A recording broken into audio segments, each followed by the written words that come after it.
let's face it, we all have that dream about one day owning a business that enables us to travel the world without us having to do anything in it. We want to be sitting on a boat or sitting on a beach somewhere drinking cocktails while the team is running the business for us. In today's podcast, I'm interviewing a guy that's actually done that.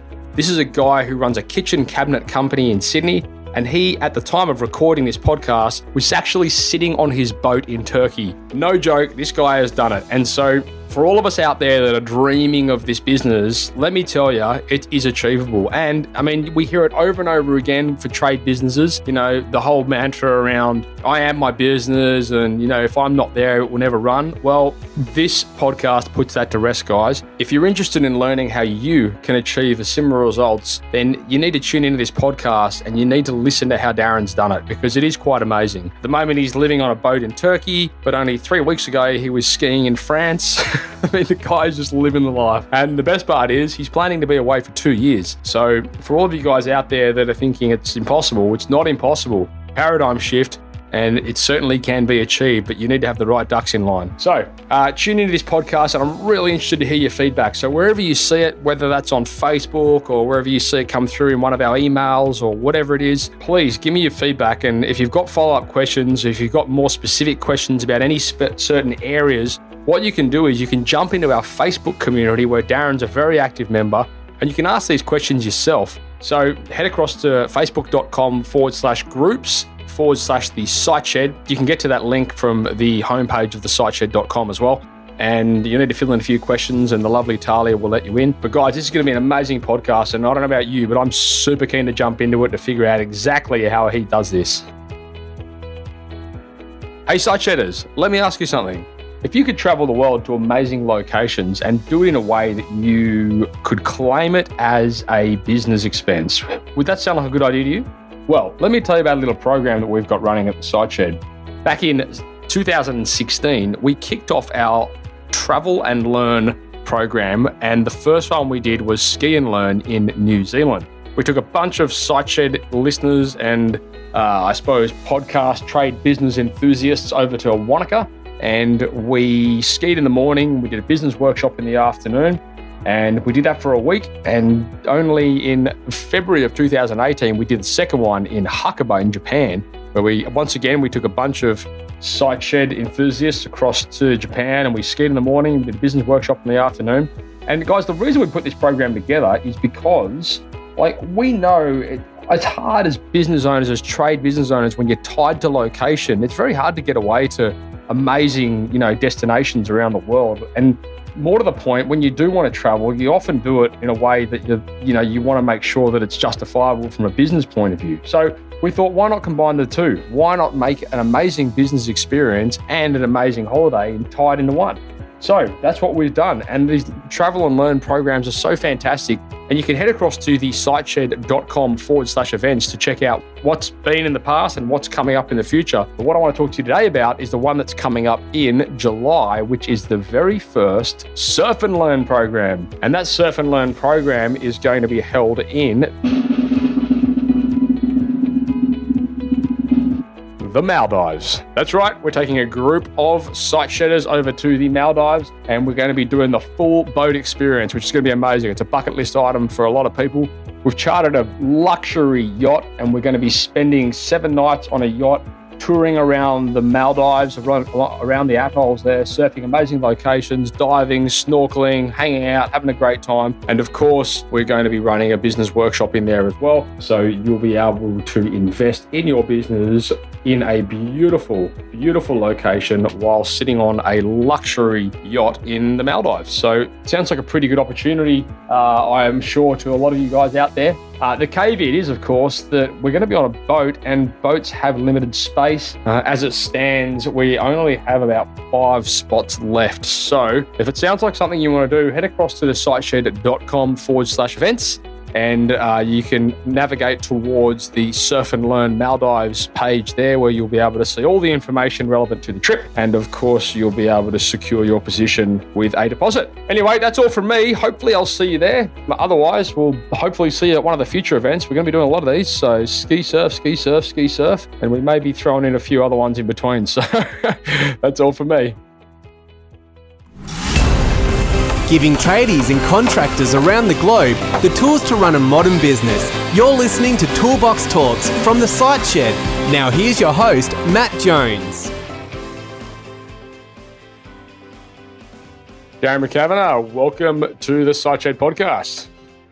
Hi, Matt. Thanks for having me. So, Darren, for the listeners out there anyway, Darren's a mate of mine from the Northern Beaches of Sydney here, and he's a very active member in the Site Shed Facebook community.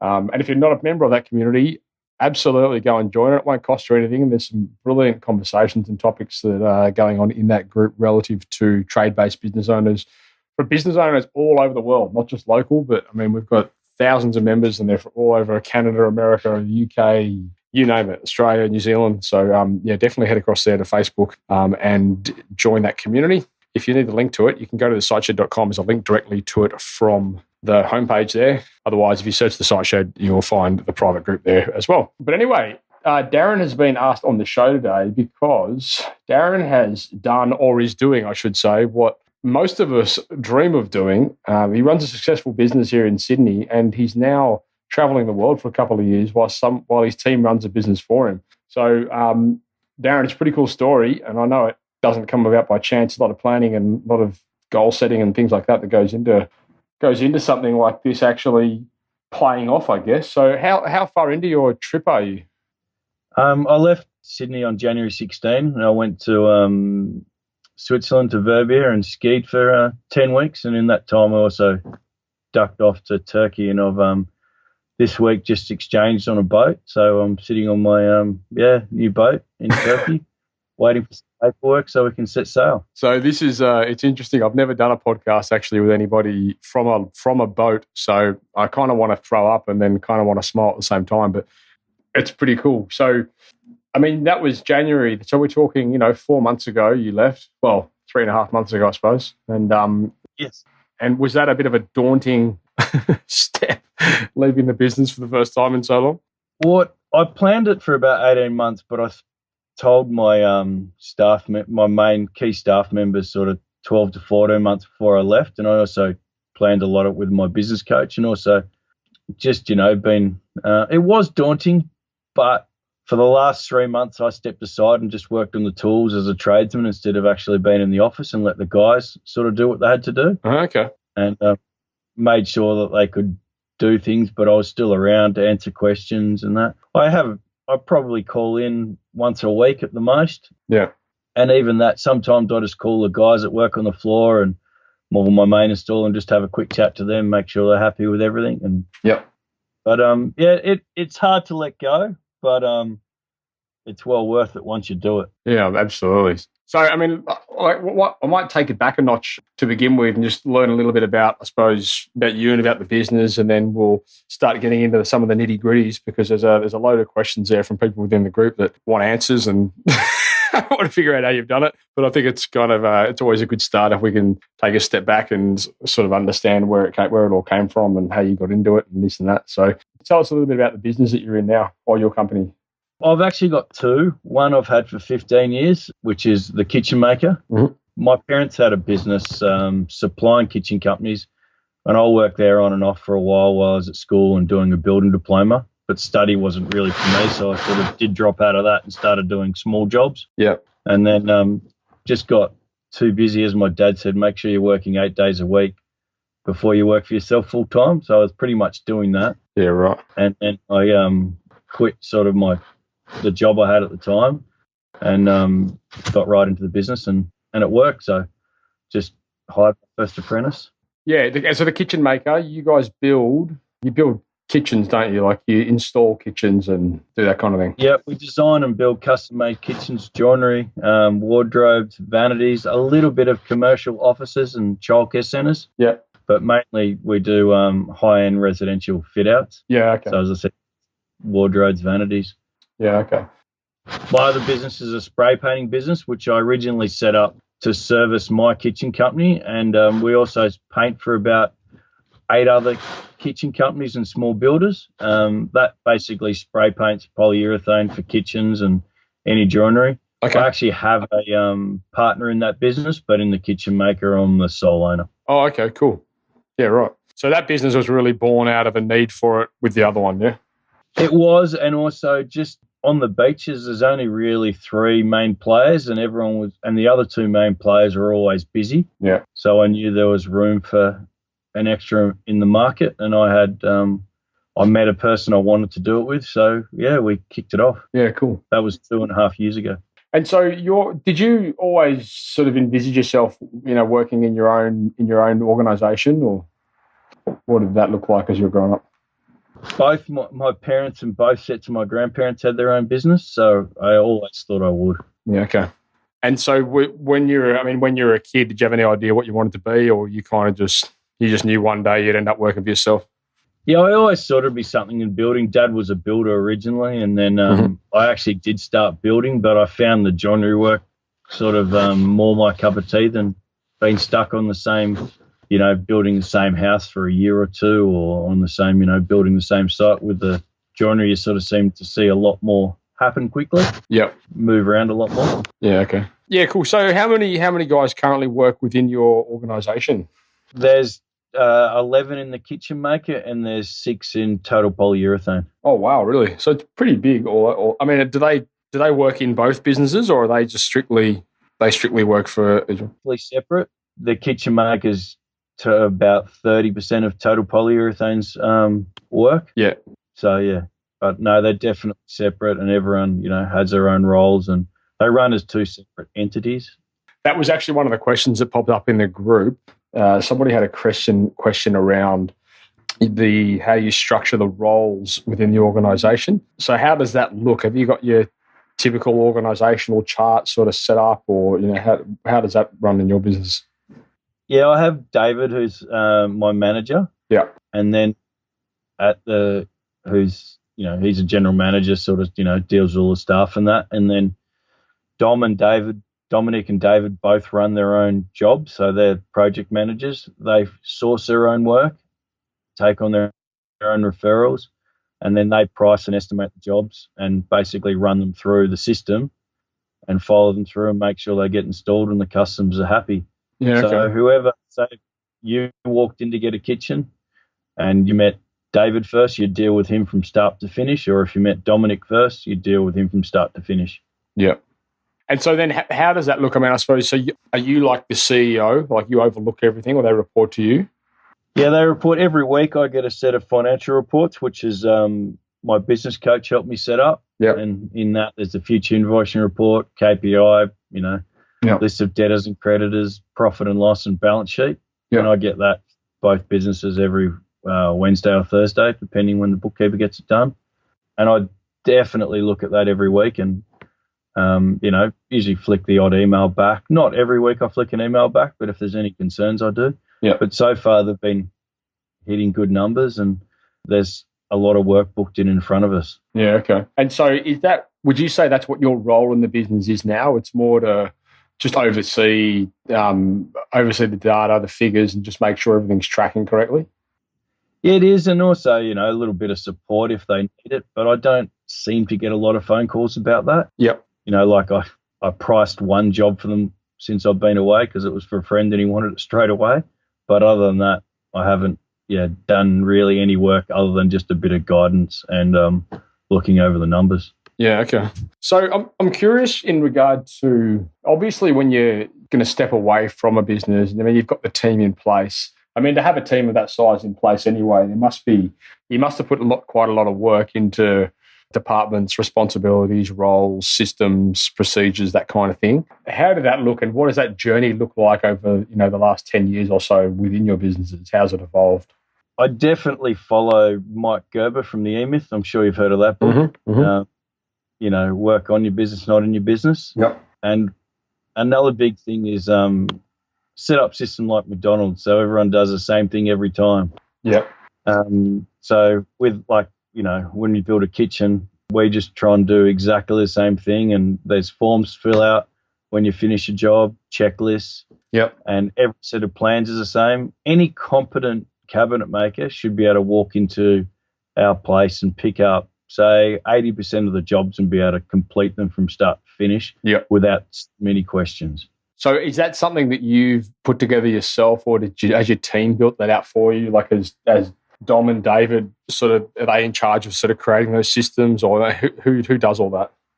Where I definitely started it because that's what I wanted to do. Yeah. And then I've definitely, we have meetings and we constantly discuss on improvements. And we've definitely come up, like when I left, David, my manager's comment was, now we've got a really good recipe. We've just got to keep going with it. Yeah. And I think they will do really well because being the business owner, I keep wanting to tweak things and it works now. So just leaving it stable platform for a while, I think is going to be really good for the business. Yeah, okay. Just not too many, you got to keep tweaking things. Yeah. But just leaving it really stable and with clear systems and that. But as I said, like every job we do the same process. So no matter whether it's a small vanity or a full house fit out, yeah, it all has the same paperwork, the same set of plans. So we get the same results every time. And so where do those systems and procedures live, and how are they duplicated project to project and assigned? Well, we have checklists, and then we've made up the systems together, and we have, like, in the office, we would have we have the old job folders that we've improved, and we keep them as a record. Yeah. We'd have 4 or 5 there of old ones, and when we've made the changes, we refer back to them and just see where we've come from. Yeah. So none of these, so it's all sort of like physical documents. You don't use any technology for that at this point? No, we have job costing software, so we can see which jobs we've done well on. Mm-hmm. And I mean, as time goes on, your numbers get better as your systems get better. Right. And is that true? Have you noticed that? Have you noticed that they're kind of directly related? 110%. Wow. Like the better we get and the more we've grown, I found, like, I started with one apprentice, 15, 16 years ago. Yeah. And we did really well number-wise, but I physically worked very hard and long hours. Yeah. And it took me a long time to catch up to no overheads, to having overheads and being profitable, because you've got to iron out the mistakes. Yeah. And one big thing is I don't put out fires. You don't put out fires? Okay. If something goes wrong, whoever created it fixes it. Okay. And who overlooks that? The project manager of the job. Okay. And so is that kind of a culture thing that you think you've built into the company that sort of gives guys that responsibility and gives them the chance to make up for any mistakes they might make? Oh, definitely. Like, if someone makes a mistake on an install, unless it's physically impossible, they go back there. I get them back there, show them what's wrong, sometimes help them fix it. But if I keep going back and fixing everything, I'd still be doing that. Right. Yeah.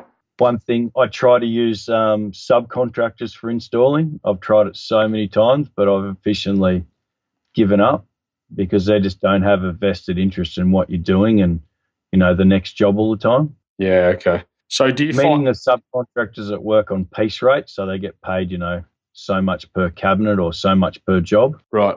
I was wondering how that would look as well, because I know a lot of guys have experiences with subcontractors, and also guys that are very experienced and they've been doing a certain trade or whatever it is, skill, for a long time. They have a lot of problem following, not always, but often they'll have problems following systems and procedures that are different to what they're used to. Have you ever found that? I do, but the staff I've got now are very open to change and wanting to do things right. Yeah. And my comment is, when they started, I did finish one guy up last year because he wasn't interested in our systems. And my comment to him is, when he started, give us 3 months of doing it our way, and then I'll look at, any suggestions you've got after that. But coming into here, give us 2 or 3 months and, we'll definitely want to hear what you've got to say. But, you've got to do it our way to start with. And, then hopefully we can input some of your ideas to improve it again. Yeah. But there's no point coming in and trying to make changes with one new person when there's already so many people doing what we've got to do and it's working. Yeah, yeah. So you mentioned before, and I know I mean, I've known this from conversations we've had previously, but, you mentioned that over the years you've been through a lot of coaches and you are somebody who, well, I mean, you're obviously quite teachable. You're obviously happy to invest in somebody that can help you grow and develop. Can you tell me a little bit about that mindset and how you, I mean, a lot of people out there sort of put the mental blocks up when it comes to having somebody teach them things about business, and rightfully so. There's a lot of charlatans out there, or people that can't necessarily give them the right advice. However, it just seems like every bastard that you come across now is a business coach of some description. How did your journey through finding the right coach and finding the right mentors and things like that look? I was very lucky. I've got a really good accountant, and she's actually Jerry Harvey's personal accountant. Oh, yeah. But she sort of guided me in that direction, and I paid a lot of money to two certain guys, and I just found that they were just concentrating on marketing, and they weren't really looking at profitability and helping me get the work done. So I was just suddenly, I had all these ideas to get more work, but I already had plenty of work. Right. So I just find that wasn't working for me. Mm-hmm. And then I tried another like a franchise organization. I won't mention any names. I don't want to mention anyone. And, I just found, again, they were sort of working really much what had happened in the past, which is good reflection, but it's not helping you move forward all the time. Right. And from there, I had a meeting with another coach as well, and we had a sort of 2-hour introduction, and I just found that it was very expensive and I wasn't going to get a lot of time out of them. Yeah. And again, it's to be solely focused on marketing. Yeah. And then I found the guy I've got now, his name's Bob, who's very much focused on numbers, systems, and how much work you've got in the pipeline, and basically feeding the piper, as they say. Yeah. To keep it going. Yeah. Which has worked really well. But I also found that with every coach, no one knows your business better than you. So you've got to understand that not everything they say is going to be 100% right, but it was also, you've got to take the good and the bad with it, and you just got to listen and be prepared to, okay, yeah, that was wrong, or that is a good suggestion, but you can't take everything on board someone else says. And it's hard to distinguish that, and I guess a lot of that is experience. But, and I also spend a lot of time talking with friends that are business owners too. I've got a really good friend who lives in Queensland now, who's had a business that went under badly. Yeah. That was, due to a few things, and I've learned a lot off him, and we've learned a lot off each other. I've got another school friend in Sydney who used to have a labour hire business, and we for a couple of months we caught up once a week and had a chat. And I also find that's really good too. Like SiteShed page on Facebook, there's a lot of good stuff on there, definitely worth listening to. Mm-hmm. And I've been talking to one guy in there trying to help him, because I find it interesting helping others too. Yeah. So you learn a lot from that as well. Yeah, it's good. I think people sometimes, I mean, in the past I've sort of got the impression that people will go to a business coach as like the one pill will fix everything kind of scenario. And, when it's very often, I think if you're going to go to invest in coaching, you've really got to make that decision initially that you're going to be the one who's going to implement and, actually make the change, because as good as a coach can be, they can tell you all these things to do, but it's got to get done eventually. Exactly right. One thing my coach does, he makes us very accountable. Like in the spray shop, he gave us a target to meet every day of invoicing, because that business is very process orientated. Yeah. It's in total polyurethane. And every day, my managing partner, Shane, texts him and my business coach how much we've invoiced that day. Yeah, right. And that happens every night before he goes home. And if he doesn't get it, he follows us up. So you've got to have a business coach that makes you accountable. Like I really resisted doing this future invoicing report, which is a projection of how much work we have in front of us. Mm-hmm. And I do not like doing it with a passion, but he chased me. And it does. When it's done, I feel really good about it. And it really gives you a good focus and lets you know how you're going. So like we're Is it like forecasting? Yeah, it is. It is forecasting, but by sitting there and making yourself actually do it and go over it instead of just pushing a button, I think it's really beneficial. Yeah. So, and where does the majority of the work come from? I mean, you seem like you're busy, and you've pretty much always been busy. Where does that work come from? 90% of it's word of mouth. Yeah, right. We get a few walk-ins off the street with a showroom, but repeat builders, repeat designers, and I do a lot of sailing. I got a lot of work through sailing. I sponsor the 18-foot skiff, and I actually do that with one of our major suppliers, Caesarstone, and they contribute to it too, and that's built a really good relationship with them as well. But it's it's 90% of it, probably 95% of it is word of mouth. We are on a busy road in Brookvale, but you get a lot of tire kickers with walk-in. You've got to resist that a little bit. Yeah. But it's it's word of mouth and repeat business. So do you do much in the space of, I suppose, traditional marketing, getting new work, getting new customers, or do they just seem to find you? A lot of them seem to find us during the GFC when it did get quiet, a few years ago. Yeah. We did struggle a little bit then. So we were, the best thing I found for us, and I'm sure it will work with any trade, we walked onto building sites and introduced ourselves, told them where we were, and persisted. Like, I called past one job every 3 months, and I ended up winning it. It was a kilometre from work, and it was, nearly $200,000 worth of joinery. Yeah, wow. Just by calling in, seeing the builder. And I would have picked up 5 or 6 jobs like that, and a lot of those people are still repeat customers now. Yeah, right. We had to stop doing it because we were getting too much work. It's funny, isn't it? Well, I won't say it's funny, but that mental shift, like, we have this conversation with clients regularly, what's a customer worth to you? And they'll automatically, almost all the time, throw out, what an average job cost is for them. But then when you ask them, okay, now let's think about the lifetime value of that customer. It's something they don't often think about. But we put a lot of work, Darren, into like helping companies re-engage with existing customers, because there's so many of them has got this churn and burn mentality where they're just like, okay, new leads, and they sort of neglect the ones that they've got who are qualified because they've already paid for it. They've already pulled their wallet out. So I think it's a funny paradigm shift when you look at the lifetime value of a customer versus, okay, what can I potentially make of this? What are my profit margins going to be off this customer in the next month or something like that? Is that something that you've experienced? Definitely. We're very, as with any trade, you do a good job, and it is hard to get people. The things that we try and do a little bit different, get back to people and let them know what's going on, and keep to your time frame. And if you can't keep to your time frame, tell them. Yeah. As you know, tradesmen are, notorious unreliable. I find doctors and lawyers probably worse.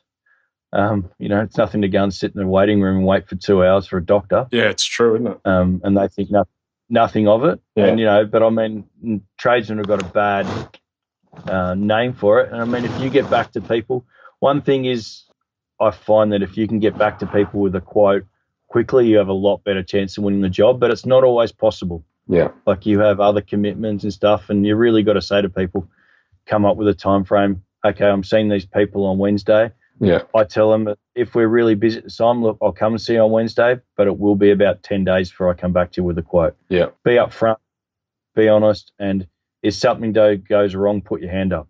I think that's a big thing, and it kind of ties into that whole managing expectations. And I firmly believe, and I say it over and over again, if you can get good at just at least communicating with your customers, like through good and bad, just like making sure everyone's on the same page, it alleviates like 99% of the problems that will arise. Like, if everyone knows what's going on, it just makes life so much easier for the majority. Oh, for sure. Just saying that, you're not going to keep every customer perfectly happy. I reckon I have one every three years that I can't keep happy. Yeah. And with those jobs, the best way is just get them done. Don't worry about the money on it. Just get them out of the way. Yeah, exactly. Move on to the next one. Sometimes you're not going to win on every job. God, I remember I did a job when I'm doing work on the weekends, and the materials cost me $70 less than I got paid to do the job. Classic. Live and learn, eh? But you do. I had this situation. I bought my building in Brookvale 10 years ago. Mm-hmm.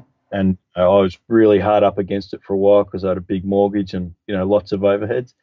going from no overheads to lots of overheads. Yeah. And there's times where you do have no money, but you just got to kick on. Yeah. I think that's part of I think business in general, regardless of vertical or industry or niche, that seems to be the key. If you can alleviate those up and downs, that's the magic. If you can create consistency with where the work's coming from and how often it comes in, you're a big step ahead of, I would say, 95% of businesses. Yeah, the consistency is something that, like, okay, you might have, you'll go along one week and you'll win. Like, I've watched this happen with one of my guys at the moment. He won $120,000 worth of work in a week, and that's close to what he needs to win in about 6 weeks. Right. He hasn't won a job since, but he's going to put himself under pressure now. So, like, what I'm telling him is, okay, you've won all this work, next, do the time frame when it's got to be done with, plan it out. Yeah. But then just occasionally, like, we get some smaller jobs in. We might get a job in for an entertainment unit, which is worth $5,000 or $6,000. Yeah. Try and win a couple of little ones just to keep it up. So, okay, while you're waiting for something, just do that little quote, get that off. And so you're constantly chipping away at it. You don't, you don't get peaks and troughs if you do that. Yeah. Yeah, I know. It's a real hard balance to find between getting the work done and finding new work. But if you get all your work done and you run out of work, you're going to go broke because of your overheads. So off the back of the question that Nathan Cooper asked, where does most of your work come from, which you've answered, then one of the other questions you had was what sort of margins are you guys able to maintain? At the moment, they're keeping them about the same, which is fantastic. And I mean, in anything in the building industry, as everyone knows, there's not huge margins. Yeah. But I'm in a situation where it's paying my rent on the building, which I own, but we're pulling about 10 to 12%. Okay. After everything. Yeah. So, and that's pretty good. I mean, that's after all of your wages and after, staffing costs and insurances. Yeah. Okay. That's good. Yeah. There you go, Nathan. And so what have we got here? I'm going to jump into some of these questions because, Belinda very helpfully said, what would you like to know? Everything.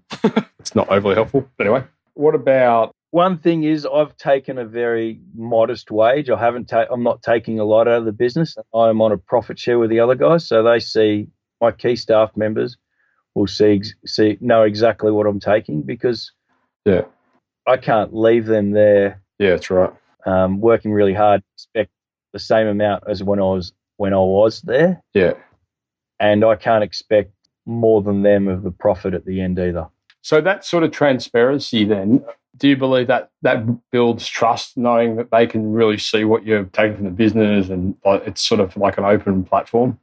Definitely. I mean, there's no secrets. What's the point in it? Right. You've got to be careful. I don't disclose it to everyone. Yeah. But my key staff members know. There'd be 3 of them would know. One of them knows 100% of it and the other 2 would know 80% of it. Yeah. I actually find it easier to discuss when we're doing well than when we're doing bad. I mean, a few years ago, I borrowed $800 off my mum to make wages one week. That was about 5 or 6 years ago. Yeah, yeah. And that, to me, is a lot harder to discuss than when you're doing well. Yeah. But one thing I've learned is you've also got to let them know when things aren't going so well. Yeah. I think that must be a tricky frame. Well, I mean, that's really letting go of a big thing, isn't it? If you're sort of disclosing that, that sort of puts a lot on the table. That must be a big decision to make. Say, okay, well, I'm just going to be completely upfront with them in regard to this, and everyone knows what I'm making. Like, is that? I don't know if I could do that. But I mean, if I'm not there, how can I expect them? Yeah. They have to know how we're doing. Yeah. Because there's no goals there. I mean, if you're there, it's a different situation because you can encourage them in other ways as well. The one thing I do find about being there and profit share is hard because you, being your own business, like, I renovated my own house. So you've got to sort of draw a line somewhere where, there are obviously benefits of having your own business and doing that, but it also takes away from the profit share doing that. Yeah, exactly. So it has its balancing effects where it's good and bad, the profit share. Yeah. I wouldn't say it's a holy grail of every business. Yeah. If if you're there running it every day and you can incentivize your staff in other ways, I would definitely look into other ways too, but it works for me, definitely not being there. So with that profit share, I mean, that was a question that Reese asked in the group, what incentives do you offer for your staff, and how does that profit share structure look, and for who in what positions, all that kind of stuff? We basically 50% of it stays in the business for growth and cash flow reasons. Of profit, yeah. Yep, 50% of the profit sows it, and then 50% of it's getting split up between the key staff members. Okay. Of course, the manager gets most of that. Well, not most of that, but he gets definitely not most of it, but he gets a larger proportion. Right. And then the rest of it's split up between 4 of us. And is that set up on a percentage sort of style scale, or? Yeah, it's just performance. Purely percentages. It's all about the numbers. So it's not performance based? No, it is very hard in any business, especially with what we do, to monitor that. But I sort of can tell who's doing well, with a bit of gut feel, bit of intuition, and I look after that. Like at the moment, we've got a guy there who's worked for me since I started 15 years, and he had a problem with his car, and we lost a staff member, and he's been doing untold. So I said, just fix his car for him. Yeah. It was $800. I'm like, do the time belt, do the starter motor, just get it done. Yeah. Okay. But it is hard not to do it performance-based as well. But, I mean, if they're all pulling together, they all get more anyway. And the other guys chip. I also find that if the other guys do chip in and, come on, look, guys, we've got to get this done, there is something at the end of the day more mental than everyone sort of pulling for themselves. Yeah. So it's more of creates a good team as well. Yeah, okay. And so what does the sales process look like for your business? If someone obviously, calls in or walks in the shop, I mean, how does that look? Is it like do you have quite a long sales cycle? I mean, I know a lot of our clients that do, renovations and things like that. I mean, if it's a homeowner, I mean, their sales cycles could be 1 or 2 years between the time they come in the door and the time they actually decide to, move ahead. Obviously, that's different, I suppose, if you're working with builders and that kind of thing. But what do you live? You live in an apartment or a house? Yeah, apartment. Okay, so if you walked in and said, I want a new kitchen, if you walked in straight off the street, we do qualify you. We ask you a few questions. How you heard about us, and we get some feedback off you. If you just called up, we ask you to come in first, because we get so many people, just random calls and, do you do free quotes? Right. We ask you to come and visit the showroom. If it's a referral, we make a booking, go out and see you straight away, or as soon as we can. So we'll come out, we'll, give you a consultation. What my process is, I'd say if you want a new kitchen, I'd draw up a plan of the kitchen on site, just basically a basic pencil drawing, get a layout of where everything you'd like. Mm-hmm. Then come back to you with a proposal, and then get you into the showroom. We show you a 3-dimensional drawing of the project. Yeah. And, show you different finishes and products that are available. Give you a few options in the quote, so you can see maybe you want stone bench tops, laminate bench tops, polyurethane doors or timber doors. Just get a lot of feedback of what you want. And, then I get you into the showroom and show you everything, walk the customer through the factory to show them we actually build them, walk them through the spray shop, show them we actually do it. I mean, of course, OS and H regulations, limit what you can do. But I have in our showroom, I've actually got a camera that just looks over the factory. It's not recording, just so people who walk into the showroom can actually see that we're actually manufacturers, not just a shop front. Yeah, right. Yeah, it's clever. I like that. It's a good, because it's a good disqualifier, getting them even to show up to the showroom first of all, isn't it? I mean, if they don't want to show up, then that's brilliant. It's like, okay, good, you're not our customer. And then once they're there, I mean, it's something that I suppose a lot of your competitors wouldn't have. That sort of resource where they can walk around a showroom and they can see the manufacturing centre and all that kind of stuff. It really sort of would probably bestow a lot of belief in them, I would hope. I find that if I can get them into the showroom, I have a bigger chance. Even if it's a referral, I try and get them to the showroom later, but I have a much bigger chance. Some people aren't interested in coming at all, and I still get the job, but I find that if I get them to the showroom, the conversion rate is a lot bigger. Yeah, right. Yeah, interesting. What else have we got here? So Darren Borg asked how you avoid well, I mean, I think you've kind of answered that, actually. His question was how you avoid the rich boss syndrome with your workers. So he said he's been through the whole, let's all have a bludge over, it's all over bloods and charge over hours, and because the rich boss isn't watching. I did see that comment. Yeah. But they're all adults, and if I have to hold their hands, there's no point being there. But also, if they do a bad job and the business goes broke, none of them are going to have any jobs, and I've made them pretty well aware of it. Yeah. Not too much. I haven't actually put it like terms like that. Yeah. But they're well aware that staff need to be aware. Like one of my, an ex-staff member I'm still friends with and communicate with a lot. He just went on to do his own thing. He, said to me, he said to me one day, I'll just go upstairs and do the pricing. You stay down here. And he said, I'll just charge twice as much. And I said, how's that going to work? I said, you won't have any jobs because, you've got to find that line about being too expensive and not winning any work, and then being too cheap and, not making a profit and having too much work. But also, same goes to the guys on the floor. If they take too long, there's no money left in the job and there'll be no money to pay them. Yeah, right. I suppose that's one of the good advantages of having that transparency, isn't it? I suppose as well, like when you're so on top of figures and metrics like you are, then it's really easy to sort of ascertain, like periodically, like it's, okay, well, this is how this week's tracking. Why has this done this? Like you can really see it a lot more granular when you're so closely monitoring figures, whereas if you leave it to like every quarter, then it becomes a lot more of a sort of a shit fight trying to figure out what went wrong and how to fix it and how to make up for the time lost and all that kind of carry on. Yeah, I have a situation where I'll give you a bit of a case study on that. My parents sold their business 18 months ago to a staff member who'd been there 18 years. Yeah. Him and his girlfriend actually met at work. Yeah. She was the office girl, and then she left and came back when they took over. But I said to him, how are your figures? He just works on the floor and he runs the floor, and she runs the office. And it's a purely manufacturing. It supplies kitchen company with board cut to size. We get all our cutting and edging done there. Okay. So we basically send an electronic file off to them, and about 4 or 5 days later, a kitchen or whatever we're making turns up, cut up with all the holes drilled and all the edging done. Yeah. And then we assemble it and take it to site. But like IKEA. with that, I said, how are your numbers? He said, I don't worry about that stuff. He said, I don't have time for that. And I said, Andrew, there's no point in you doing all this work if you're not knowing where you're going. And I said, how much money are you owed? And he said, I don't know. He said, but cash flow is really bad. I said, go and have a look at your list of debtors and creditors straight away and have a look at your profit and loss sheet. And he said he started monitoring it, and he actually feels a lot better about what he's doing every day because he knows where he's going right and wrong now. Yeah. One thing I do from here is I just look at the bank account every day I log in, and that's a pretty good indication. Yeah.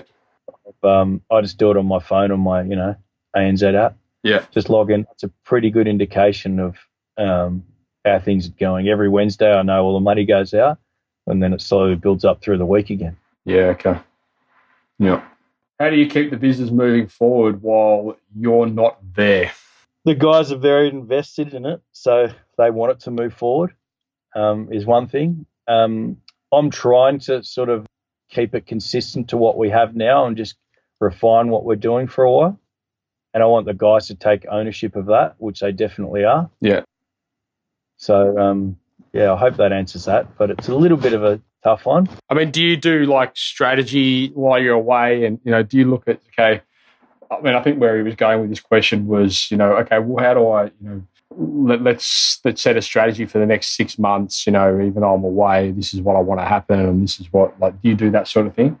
We've definitely got numbers that the guys want to, minimum numbers they need to hit. Yeah. So, but my thing at the moment is I'm going to go home for a month at some stage this year, and we will discuss strategy then, and I won't actually hop back in and work, but I've got a few things like I want to change around in the factory a slight little bit. I want to make up a new area for storing hardware, which I didn't get to do before I went. Yeah. Which, but we've been going 15 years and we've constantly grown. So that is a tough question, actually. I'm sorry if I haven't answered it quite right. No, that's all right. I suppose as well, from a business owner's perspective, you've obviously built a business now that is, how can I say, it's scalable, obviously, and it's not dependent on you. It's system run, so, you don't necessarily have to be there. Is there an incentive for you to ever, set that business up to sell, or would you just keep it running the way it is based off the fact that it can keep paying you? I'd like to keep it running the way it is. I still like being involved in it because it keeps your brain ticking over. Yeah. And probably the longer I'm away, the more I will get involved in it. Like, I'm on this boat now. Once I get set up a little bit better with a computer and a printer and a scanner and stuff, I probably will do a little bit more work. Yeah. That is the aim, so I can sort of justify still being involved and, keeping it going.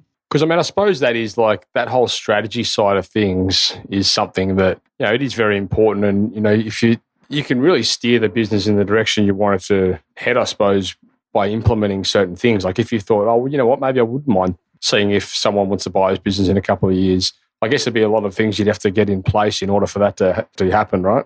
It could be sold now. Like my business coach helped my parents set their business up more for sale. Yeah. They said a few years ago, Dad's 71, and Dad sold it when he was 71. Yeah. And he'd been going for 35 years. But, if you looked at trying to sell it 3 or 4 years before that, it would have been a lot harder because, you don't have the history of the figures set up right and, and goals for the next people to work to who take it over. Yeah. But do I want to sell it? No, as long as, it keeps going. Like my biggest thing in life now is I don't, lifestyle. I want more time more than money. Yeah. Like anything, being here, I just did, my aim in life was to be a ski bum again one day. I'll tick that off the list. I know, I keep seeing the photos. Now I want to be a sailing bum for a while, and I hope to be a ski bum again next season. So, the business has got to work and do it. I'm also not scared if I have to jump back in there. Right. And that is a big thing. Like, like if I've got to get my hands dirty. Being one thing as a business owner, I was really beneficial. And you're originally a plumber, but actually getting back on the tools for 3 or 4 months last year, I think I learned a lot doing it and learned a lot about the business and learned where I actually have come a long way because I installed a full house fit out on the other side of Sydney. And, like what I've been saying for the last 10 years is the job's got to go out right. And, the checklist and everything, it was really good to see it coming and it actually working. And I actually knew then that I was doing the right thing by, okay, I've got the timing right to step away. Yeah, that's good. Because our systems are working. Like I remember going, oh, I'm missing this. And then I'm like, no, it's definitely there. It's been checked off on the checklist. And look, found it. Yep. Job keeps moving. That job was installed in a good time frame because of that, because of our systems from before, but not actually being there doing it. You're sort of, is it working? Is it working? Yeah, I'm sure it is, but it's good to actually go back and do it again. Yeah, I think you sort of touched there on something which is, we've been putting a lot of emphasis on lately, both internally and from a program perspective that we're going to push out to the marketplace in the sense that we want to be able to bring in, like the system side of things is imperative. However, you also need those checklists, that project management. You need to have that tying into the systems. Oh, okay, this next step on the checklist ties into this system. This is how you do it, and then just making sure that everything syncs and integrates like that. That's a big problem that I think there's a big gap in the market for making sure that those things all talk together, and it just reduces confusion. With checklists, we were ticking them off. Yep. And one of the biggest things we did is made people initial them. Mm-hmm. Because people were just ticking them off. Yep. And not, anyone and can not tick something. But as soon as they got to put their name to it, they do it. And one example of that is we unpack and pack up appliances all the time. They're expensive items, and a lot of kitchen companies say, oh, it's been really good having the spray shop. I've got to know a lot of other joinery shop and kitchen shop owners. We have discussions. I'll walk them through my factory, show them how we do stuff, and they've done the same with me. And but even them walking through my factory and just talking to them, I've learnt things off them. Yeah. They've probably learnt more off me, but I don't care because I've still learnt something off them. Yeah. But they're like, oh, how do you have those expensive appliances in here? Well, the guy who unpacks it and packs it writes his name on the side of the box. Yeah. So they're, solely accountable for it. Yeah, exactly. It's good. It's one good thing, I suppose, about a lot of the like the technology that's available, like the checklist sort of technology, your Asanas and that kind of thing. If you check something off, or one of your team members checks something off, then it's automatically a sign that they've checked it off. So there's no there's no hiding under the sheets in that regard. No, there's not. Also, like on the project folder, it's got who the project manager is, and the guys know that they're going to get chased up by that person. Do they want to get chased up by that person? It's just easier. They're going to have to do it sooner or later. And that's another thing is I say to them all, look, no matter what part of the job you don't like doing, it still has to get done. So just get in and do it, because the quicker it's done, it's done. I mean, it's, I always try and do the worst job first. Yeah. What's that book? Eat the Frog. You read that one? What's that? Sorry? There's a book called Eat the Frog, and it's basically, it's all about that. It's all about getting the worst part of the day out of the way first, and then everything else is a win. Yeah, that's right. I listened to a Navy SEAL give a little YouTube video on Facebook, and it said, get up in the morning and make your bed, because that's one task that's done. Sounds like Jocko. Yeah, you've done it right, but when you get home, if you had a bad day, at least your bed's made. Yeah.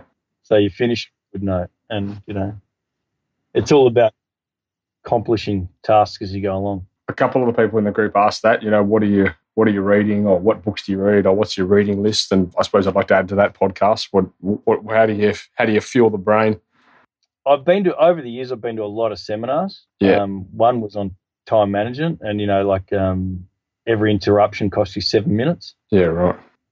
So if you get off a subject to get back onto it, 7 minutes, and that's scientifically proven. Rich Dad, Poor Dad books are amazing. Yeah. All of them. Read every single one you can. Yeah. And Mike Gerber, I actually admit I haven't read his book yet, but I've been to one of his seminars when I was in my early 20s, and what he said and just is stuck in my brain, and my dad took me. Yeah. Has stuck in my brain so much. Yeah, that's the E-Myth. Oh, and there's now the E-Myth Revisited, and the Rich Dad series is by Robert Kiyosaki, yeah? Yeah, that's it. Amazing. Rich Dad, Poor Dad. I've read so many of his books, and so on the money. So, I mean, I really do follow his philosophy of, make money in business and store it in property. Yeah, absolutely. And ask questions that are, if you want to know something, ask questions that make you uncomfortable. Yeah. I remember when I bought my factories, the bank wouldn't lend me the money. So I asked the old owner if he'd finance me into it, and he'd have the mortgage, and he held the mortgage till just before I came away. It was nearly 11 years. Yeah, really? And I paid, vendor financed it. I paid him instead of paying the bank, because no one would lend me the money to buy it. And, I got my dad to come with me and stood there and asked him. I didn't want to ask the question, but I did it. Yeah. And he did.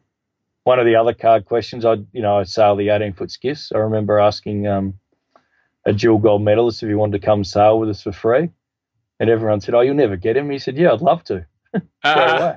Was that in the skiffs? If you don't ask the question, you don't know. Yeah, exactly. Isn't that true? I mean, I didn't have much credibility in the class, except I've done it for a while. Yeah. And I knew him, known him for years. And I asked him, he said, "Yeah, as long as it's a bit flexible, I'd love to." And I learned so much in that 2 seasons I did with him than I have in the whole time I've been sailing, just because I asked the question. Yeah, that's brilliant. But if a lot of people ask other business owners, people don't really, sure, they're competition, but listen to them. You'll learn stuff off them too. I've known some guys that are just around the corner that are have only been probably 18 months in. They're just two guys that have, and we do their painting. Mm-hmm. And we swap ideas, we borrow each other's tools, we do all sorts of stuff. Yeah. And it works really well.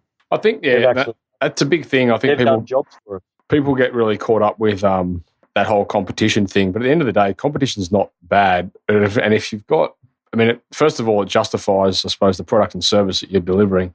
And second of all, if it's healthy competition, as long as it's not people that are just out to undercut and, like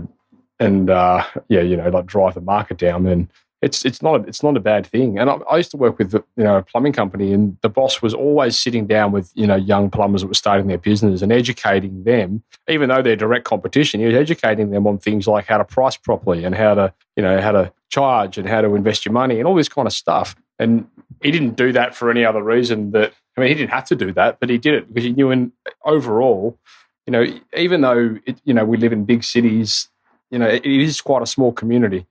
And I think that's one of the powers of having these networking communities. And even like the site shed online, the forum there, like there's some seriously smart cookies in that group, like from business owners from all over the world that have achieved amazing results. Like, why wouldn't you want to ask these people?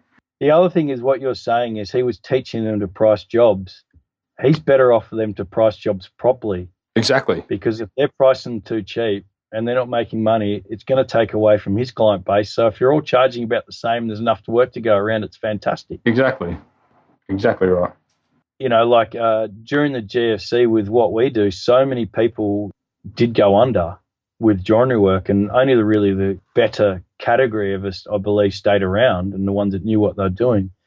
And the ones that are too cheap are always a problem. Like I've got 4 or 5 guys that have worked for different companies on the Northern Beaches and had no super for between 2 and 4 years.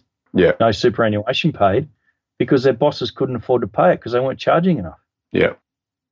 And that is toxic in any industry. So yeah, one of the biggest faults I think about doing a trade is that part of your TAFE course should be business management, and also letting you know what you're worth to the business. Okay, you get paid $20 an hour, but you have to make $40 an hour to even pay for yourself because there's overheads. People have got to understand that. It goes back to the theory of that guy that wanted to go upstairs and start pricing jobs for me and just charge double what I charge. Yeah. Like it just doesn't work. And that's one biggest fault with I believe in the trade backgrounds is that you learn twice as much, or 95% of what you learn on the job, and you only learn a little bit at TAFE. To me, with our trade, for example, it should be business management, design, colour consultant. Yeah. And then you learn your trade at work. Yeah. And to be fair, that's one of the reasons why I started the site shed in general, was just to sort of, offer a resource where people can get information for things they don't learn during their training, because you don't know what you don't know.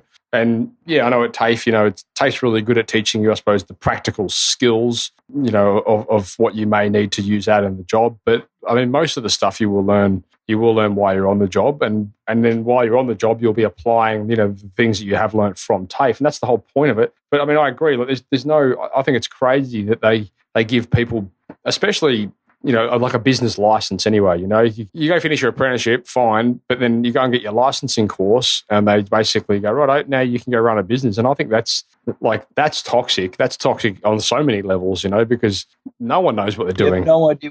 I'm a cabinet maker. I'm not a businessman. That's why I've got a business coach. He's got a finance degree. Yep. He's actually originally a tradesman. He was a cable splicer for telecommunications. Right. And I think that's one of the reasons, and I'm lucky my accountant, her partner's also a cabinet maker, but I think that's one of the big reasons why Bob is good with trade-based businesses as well. But saying that, he helps a friend of mine who raves about him, who's a conveyancer, and he's got hairdressing salons. He's got a fruit company he helps. He's got an array of business. Yeah. Well, mate, we're getting to the end now. I don't want to keep you too long. I know it's pretty early in the morning over there, and you've probably got a million other things you'd like to be doing, but I've got a couple more questions if you've got another few minutes. Yeah, no problem. Plenty of time. So what I'd like to get onto, I suppose, was, especially for the listeners out there, have you got any tips that, you could give people out there that are listening to this in regard to how they can, start developing a business which can enable them to take a step back? Don't put out fires and trust your staff. Mm-hmm. And make them accountable for what they do. Okay. And what about the best advice you've been given? Advice as such, probably the example I've had set for my parents is very good. Yeah. I watched them build a business, and at certain times they could leave it and go away when they had the key staff members. Yeah. I reckon a lot of it is from Bob about trusting your staff and making them accountable. Yeah. No, it sounds good to me. So what is the future, both immediate and distant, hold for Darren McKavanagh? Well, this year I bought a 47-foot catamaran. I eventually want to sail it back to Australia, and I want to be a ski bum again for another season or two. And I want the business to keep on a good path. So I've originally I was working towards a year off, but as long as my staff are happy, I sort of want to, hopefully work about 12 weeks a year. Yeah. And keep sailing and skiing as well. So will you sail back over to Europe or something for the next season, or will you fly back over? Or? What I'm going to do is I'm going to spend, undecided completely, but what I would like to do is spend this summer in the Med. Yeah. And then put the boat up for 3 months at the end of the year, go home and sort of, make a few changes in the business and just check on everything and get back to the grassroots of it and, touch base with all the staff and a few of the customers. Yeah. Then come back and ski for a few months, and then next summer sail to Norway and Sweden and hopefully keep repeating. So will you sell the boat, or will you leave it? You'll just hang on to it and leave it, let it more. I'll hang on to it. Yeah. Take it out of the water and put it on the hard, probably in Spain. Yeah. Depends where it's economical to do it. Yeah. But eventually I want to sail basically across the Atlantic into the Caribbean and do the Bahamas and up to New York and Boston, and then through the Panama Canal. Yeah. And then across the Pacific, around New Zealand, and back to Australia. Amazing. I might divert off to Hawaii and up to Alaska, all going well. Yeah. What a trip. Well, mate, I wish you the best, and I hope you travel safe, and I hope all the boat stuff goes well with the purchase. And mate, thanks very much for your time, and thanks for, I suppose, investing in the community and I suppose sowing your knowledge. We all very much appreciate the comments and everything you're posting that you do. So thanks on behalf of everyone for that. Oh, thanks heaps for having me. I really think everyone any tradie should get on that site shed. I don't think it's actually only limited to trade businesses, because there's a lot of good information that would reach across businesses, but all businesses. But definitely, if you're a tradie, hop on there and have a look. I think it's fantastic. I've told a few of my friends to go on there, and they really like it too. Yeah, nice. Good on you, mate. I appreciate that. And the last question I always ask guests on the show is who they want to see on the show next. Have you got anyone in mind? Oh, and the caveat here is I'm going to ask you for an introduction, so don't go say Donald Trump unless you know him personally. Oh, Robert Kiyosaki would be. Oh, yeah. All right. You still got his email? I could probably, no, I don't, but it'd be a good one. Another kitchen company would be good. A guy who does similar to what I do, or a small builder. Do you know anyone? Have anyone in mind? Oh, Craig Baxter could be a good one. Oh, yeah. I think it'd be a good interview. He's had a commercial building business, and now he's got a project home building business he's kicking off. Yeah, right. Well, I might ask for an email introduction. Yeah, I'll ask him if he wants to give a podcast. Not a problem. Beautiful. All right, mate. Well, thanks again for your time. And for the listeners out there, how can they check out what you do, or how can they get hold of you if they have any more questions? I mean, obviously they can always, if they have more questions or follow-up questions, I would just encourage them to get in the Facebook community, because you're in there, and you're always brilliant when it comes to answering those sort of questions. But did you want to give a call out to your websites and things like that? Yeah, thekitchenmaker.com.au for any kitchens and joinery, and totalpolyurethane.com.au is our spray painting shop. Yeah. If anyone wants to, feel free to email me a personal email address, darrensailing@gmail.com. Nice. All right. Well, mate, thank you again. And on behalf of the Sideshed community, that is a wrap. Thank you for listening to another episode of Toolbox Talks. If you're liking what you hear, then you can head across to thesiteshed.com, where you can join our community by signing up to our Toolbox Talks. You'll get sent a weekly notification, which is basically a highlight of everything that we've spoken about during that week, along with any other industry news that may be relevant or specific to the trades. If you're enjoying the show, you can head across to iTunes, Stitcher, or SoundCloud, where you can leave us a review. That would be fantastic, and all the reviews get read out in the show. Likewise, if you have any friends or colleagues that you think would benefit from the show and the episodes that we create, then please go ahead and share it with them.